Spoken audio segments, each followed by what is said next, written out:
You're listening to Cosmic Cousins Soul-Centered Astrology. I am your host, Jeff Henshaw. Thanks for tuning in.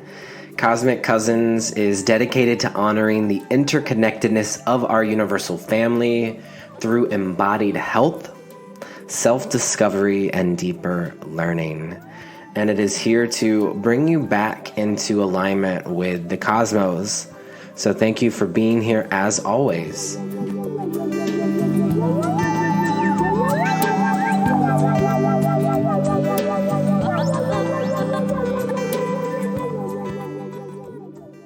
Hey Cosmic Cousins, welcome back to another week of the podcast.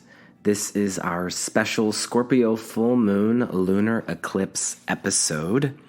If you're new here, welcome. There's an episode released on each new and full moon, and it is here with the intention to offer you a space of ritual, of reflection, of meditation, to come back to yourself through the lens of astrology. So the phrases I always offer 3 phrases, and if you want to look along with this, you can always sign up for my newsletter. There'll be a link in the show notes. But the phrases I have for us for this Scorpio full moon are I process, I attune, I release. I process, I attune, I release. You can pull a tarot card for each of these phrases. You could elaborate on them, use them as journal prompts. Either way, they're here for you to offer some guidance on navigating the energy of this full moon. So, yes, the full moon being in Scorpio during an eclipse season, emotions may feel particularly heightened at this time. So just take a moment to ground yourself into the body. Scorpio is connected to the reproductive organs. It's connected to the bladder, to the inner hips. So you could start by breathing into this part of the body. There is a lot of energy in the sky right now in Taurus, which is the polar sign to Scorpio. So in Taurus right now, we have the Sun, Mercury, Vesta, Uranus, and the North Node of Fate. So the Sun is illuminating Taurus for us at this time, and the full moon will always be in the polar sign. So Scorpio is here to balance out Taurus season for us. Scorpio, psychological understandings may resurface under the light of this full moon. Scorpio has this desire for intimacy and transformation, so this may feel really strong right now. And as we're moving through this eclipse portal, we are offered the opportunity to process unresolved emotions, to heal and to release that which no longer serves, and to gain deeper insight into our motivations. So be gentle with the process. Again, there's a lot in Taurus right now, and Taurus is inviting us into our body and to connect with nature. So I do want to focus on the body here since there's so much in Taurus, and because eclipse seasons can sometimes feel particularly heightened. So we talked about the parts of the body that Scorpio is connected to, but also from a somatic perspective, Scorpio, as the fixed water sign, as a deeply feeling and intuitive water sign, Scorpio connects us to trauma stored in the body. We all have Scorpio somewhere in our chart. We likely all have some sort of trauma stored in the body. Those with more placements in Scorpio are those who are more highly attuned or empathic, may also resonate with this. But from a holistic perspective, or a holistic way to work with this is to tune into the body, to tune into and heal the body through your psychic awareness. Oftentimes, Scorpios really have this capacity.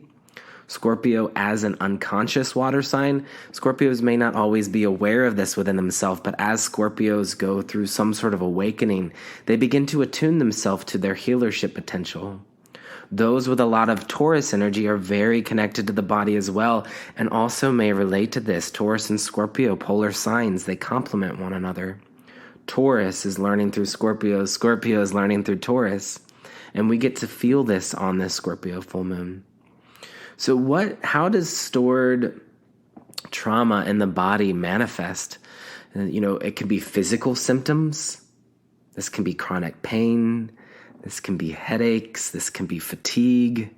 We might be feeling some of these symptoms, particularly during this full moon.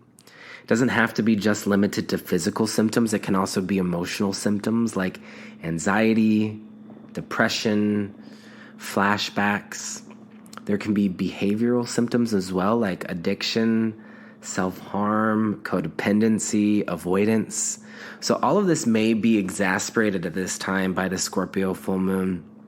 So having some sort of somatic practice at this time and throughout all of Taurus season is really helpful, and particularly for those who are Taurus or Scorpio.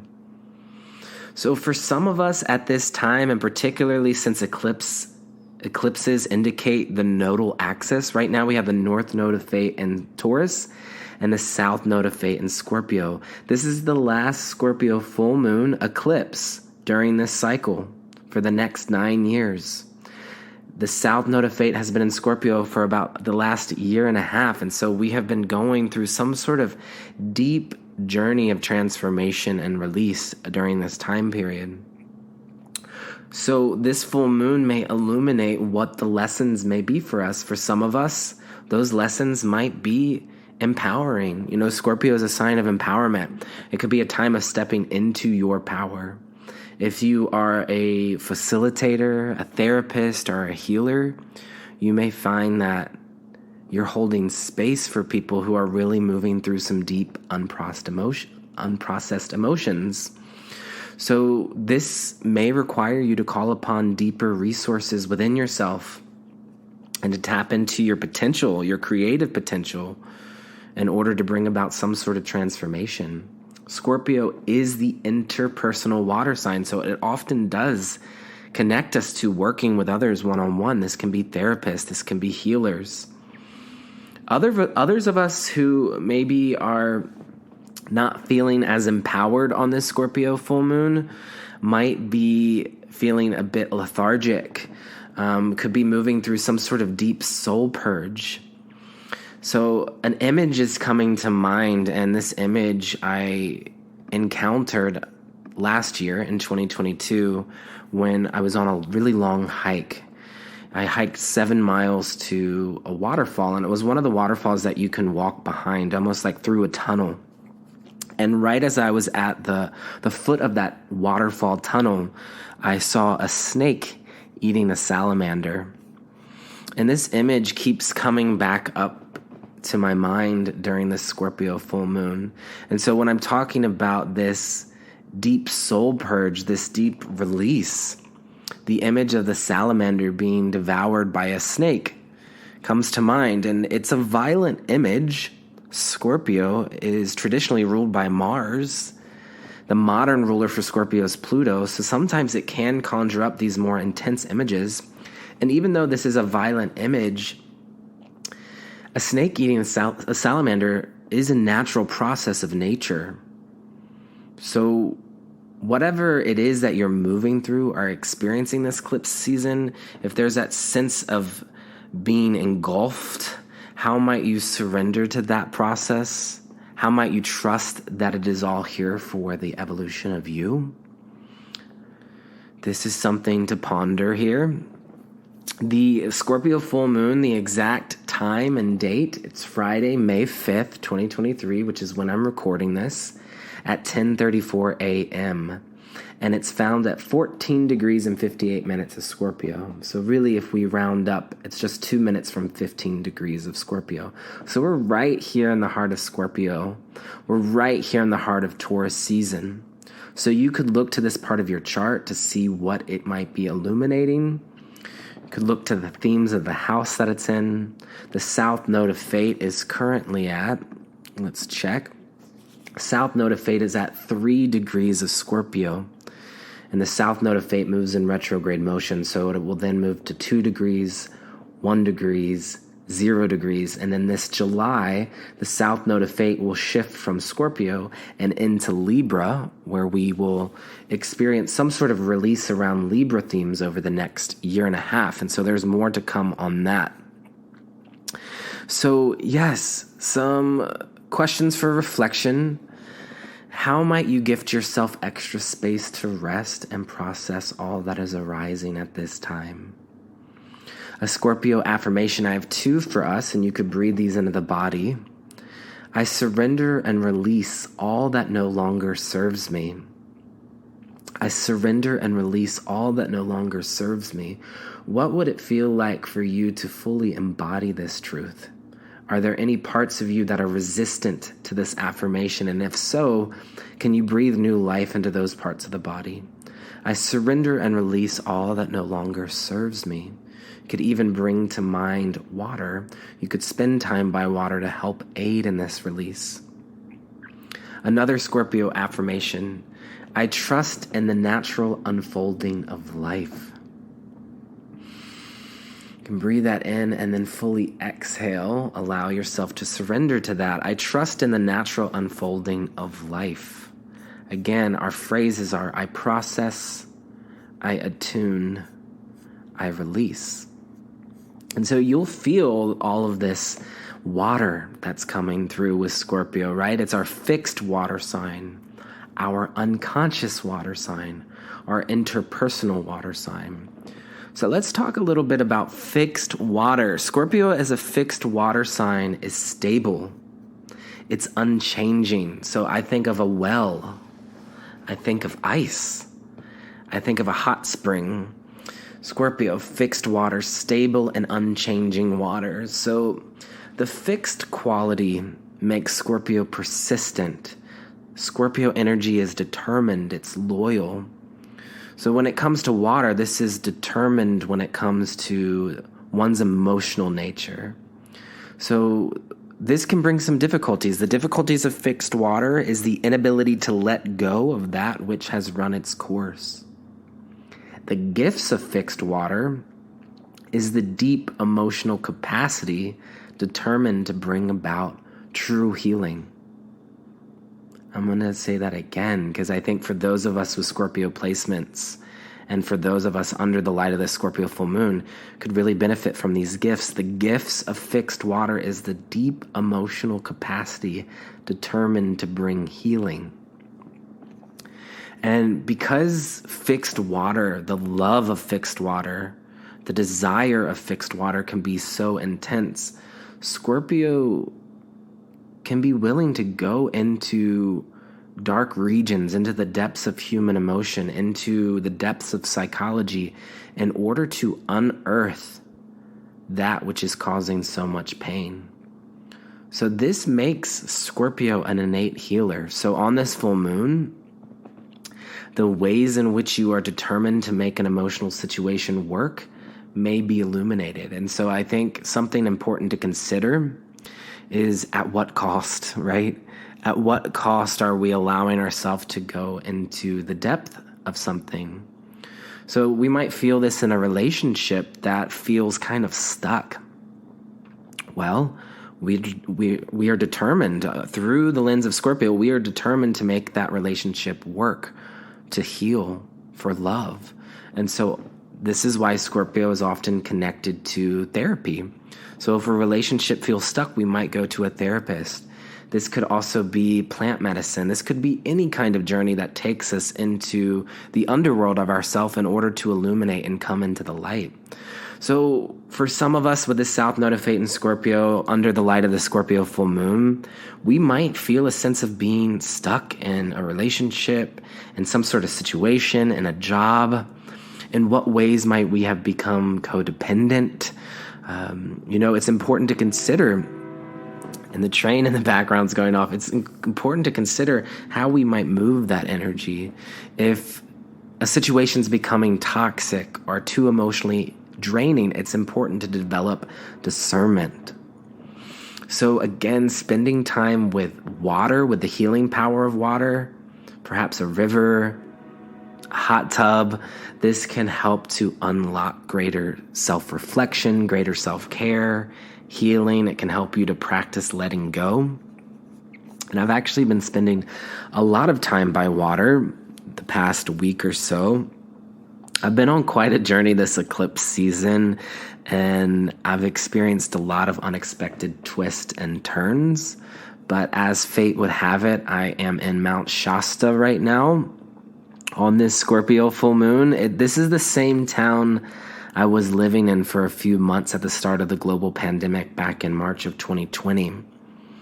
So it feels in some ways like a full circle or returning back home in a sense, but also the threshold of a new beginning. And we might be feeling this right now. But the water in Northern California is incredibly healing. So over the past few days, I was gifted the opportunity to visit the Yuba River in Nevada City, California. And it's really powerful right now. It's kind of overflowing because of all the rainfall and the snow melt. I also visited Lake Siskiyou here in Shasta, and I included some pictures in the newsletter. And I filled up some jugs of fresh spring water at the Shasta Headwaters Spring. This is something that could be really healing to do this weekend for the full moon. If you haven't been to Mount Shasta, the water flows through miles of volcanic rock from the glaciers atop Mount Shasta. And then you can go to the spring waterhead, and it's in Mount Shasta City Park. It's the headwaters of the upper Sacramento River. So I've been connecting to this really fresh water source. And I hope you find a moment of connection with the water on this Scorpio full moon, and maybe even offer some blessings. I offered flowers from my journey to the water as a thank you to the land. And yeah, these are just some things to be considering here. This fixed water of Scorpio. So some more questions for reflection. How might you more fully trust and surrender to the natural unfolding of life? How might you develop the awareness to take care of your own emotional needs? How might you benefit from the healing power of water? So, poems are quite watery. I do associate both painting and poetry, sometimes even song, with the water signs. And actually, my friend Jolie Kobrinsky sent me a poem. Jolie is a Taurus Sun. Happy birthday, Jolie, with Neptune and Scorpio across from the Taurus Sun. And she is the owner of the Elektren Studio. She works with the body as a Taurus, often does. And she sent me this poem called The Well of Grief. And Scorpio is connected to wells, fixed water. It's also connected to the deeper emotions of life, like grief. And she felt that this poem connects us to the themes of this Scorpio full moon. And so I asked her to record herself reading the poem out loud and to share a bit about what it means to her.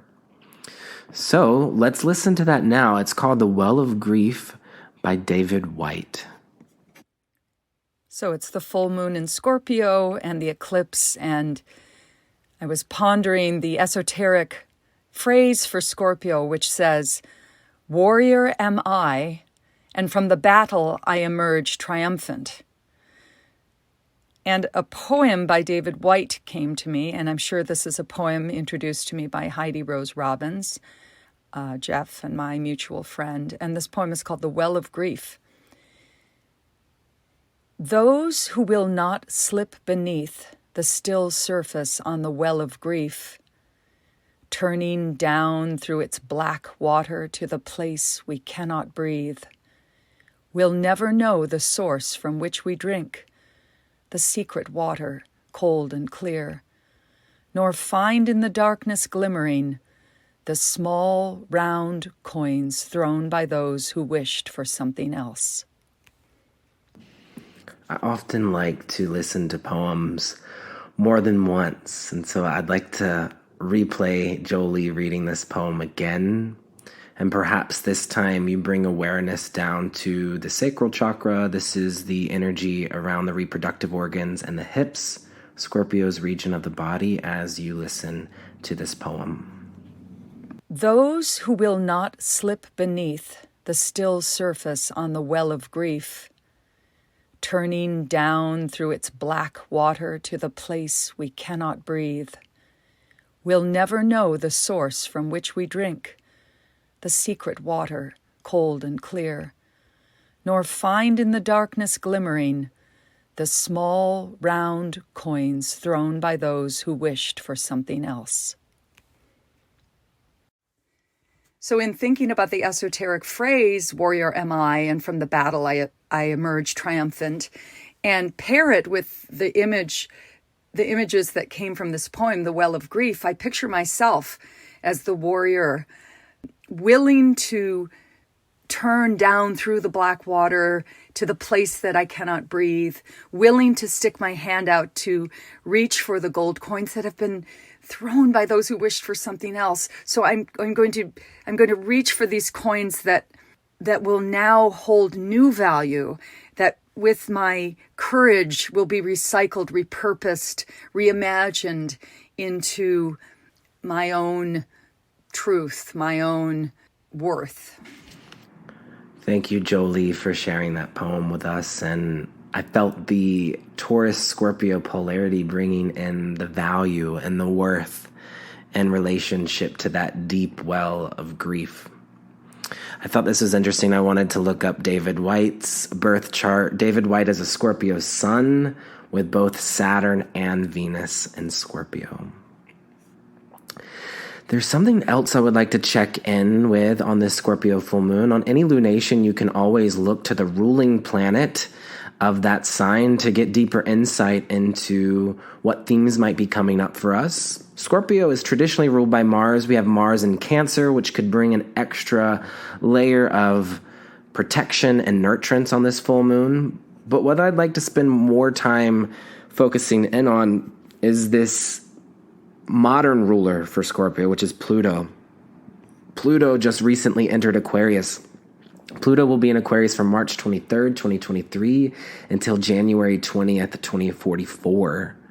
March 20th, 2023 to January 20th, 2044. To meditate on this long-term transit, you could place out the Judgment card in the tarot, which is Pluto, and the Star card in the tarot, which is Aquarius. And so again, this Scorpio full moon is the first Scorpio full moon with Pluto in the sign of Aquarius. Pluto entered Aquarius just a few months ago, and this has started a new roughly 20-year time period of Pluto and Aquarius themes. Pluto will re-enter Capricorn this year in June, then enter back into Aquarius in January of 2024, will retrograde back into Capricorn one last time, and then enter Aquarius for good at the end of 2024 in December. So we're in this kind of preview time period of Pluto and Aquarius. We're starting to get a taste as we close out Pluto and Capricorn themes. But on some level, we're likely all feeling this transit of Pluto entering Aquarius because Aquarius is connected to humanity. It's connected to the groups, to communities, to all people. So when something transits through Aquarius, we all feel it on some level.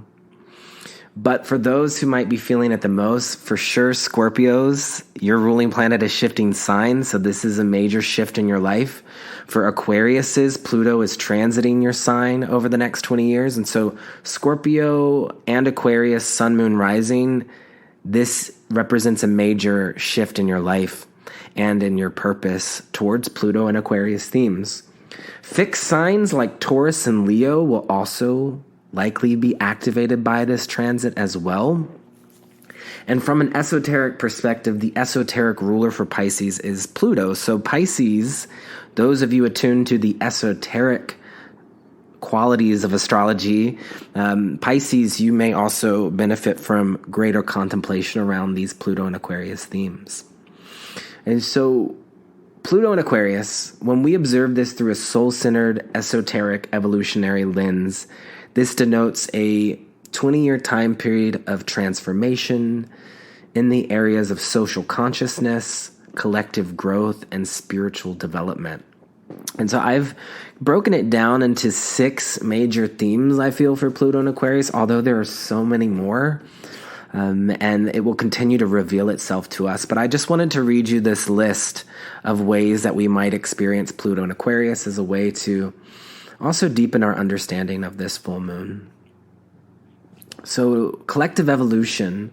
Pluto in Aquarius encourages us to embrace collective evolution and growth, particularly in regards to social consciousness and spiritual development.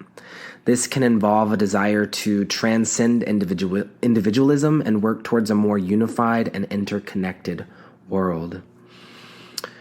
Embracing the shadow. Pluto is all about the shadow regions of life. So Pluto in Aquarius may inspire a desire to explore the shadow aspects of our collective consciousness and to embrace the transformative power of darkness. This can involve confronting and transforming patterns of oppression, inequality, and trauma that have been hidden or repressed. Innovative solutions. Pluto in Aquarius encourages us to embrace innovative solutions to complex problems, particularly in regards to technology and scientific advancements. So we've been feeling this with artificial intelligence. This could involve using technology to connect and empower communities. It is also inviting us to explore new ways of using science and technology for the greater good, for humanity. It's also important for us to consider and acknowledge the shadow side of technology. And so a lot of that conversation's been coming up around the shadow of artificial intelligence. I also think social media, the addiction to and codependency to social media will likely reveal itself, or to just the internet in general. Aquarius is connected to the internet. Spiritual awakening. Pluto in Aquarius may inspire a desire for spiritual awakening. Aquarius is all about that sort of expansion of consciousness and growth. And usually it's in some way connecting us to the universe or to greater archetypes. So Pluto, this deep desire, Aquarius, expansion of consciousness. So this could involve deeper exploration of esoteric practices, mystical practices. We've been building up towards this. Neptune has been in Pisces the last 15 or so years and has also been connecting us to these themes. But either way, practices like astrology will likely go through some sort of major transformation. Pluto is connected to psychology and therapy. Aquarius is connected to astrology. So I see these fields becoming more prominent and working together. Global consciousness. Pluto in Aquarius also encourages us to embrace a global outlook, to work towards a more inclusive, interconnected world. So we might feel and see the shadow of global consciousness, but also this is something to work towards during this time. This can involve a desire to break down barriers and boundaries that separate us, to work towards greater harmony and understanding between different cultures, religions, and belief systems. And finally, and maybe one that I'm really interested in as someone interested in somatic healing, Aquarius is connected to the nervous system, and Pluto connects us to stored trauma in the body. So as we continue to grow and transform as a collective, the importance of regulating the nervous system through somatic embodiment practices feels really necessary. And so Aquarius is connected to energy healing. If you look at the glyph for Aquarius, it's 2 energy waves. So sound healing, energy healing, breath work, acupuncture, and other vibrational practices feel important to this Pluto and Aquarius transit. And so if you have planets in Aquarius, these are ways to navigate them. Like someone with Venus in Aquarius may actually be a really highly attuned energy healer. And so Pluto coming through is saying, well, the collective is going through some sort of transformation. And so you're being invited to step into your Aquarian power and gifts. Again, those with Leo, Taurus, Scorpio, you also will be feeling this as well. So as we come to the end of our time together today, let's just come back to some of these affirmations. I surrender and release all that no longer serves me. I trust in the natural unfolding of life. How might I give myself extra space to rest and process all that is arising? I process, I attune, I release.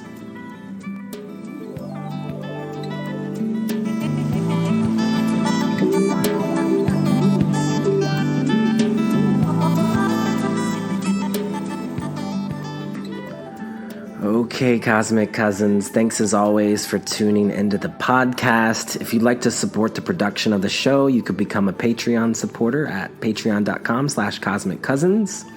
I also have astrology and tarot reading slots available for both June and July. It would be an honor to connect with you in that way. I'm wishing for you a healing and transformative Scorpio full moon. This is my last day at Mount Shasta before I head back to Portland. I'm going to go take advantage of this hot tub at the motel that I'm staying at. And then I'm going to fill up my water at the freshwater spring before heading out so I can take it back with me to Portland. And just a reminder, I hope you do the same. Drink extra water, spend time by water if you're able to. And I'll see you next time for the Taurus new moon, which is May 19th. And just as a reminder, Jupiter enters Taurus on May 16th. So we've got some transits that are changing and shifting over the next few weeks. And I'll see you then. Take sweet care, cousins, and remember, deep breaths.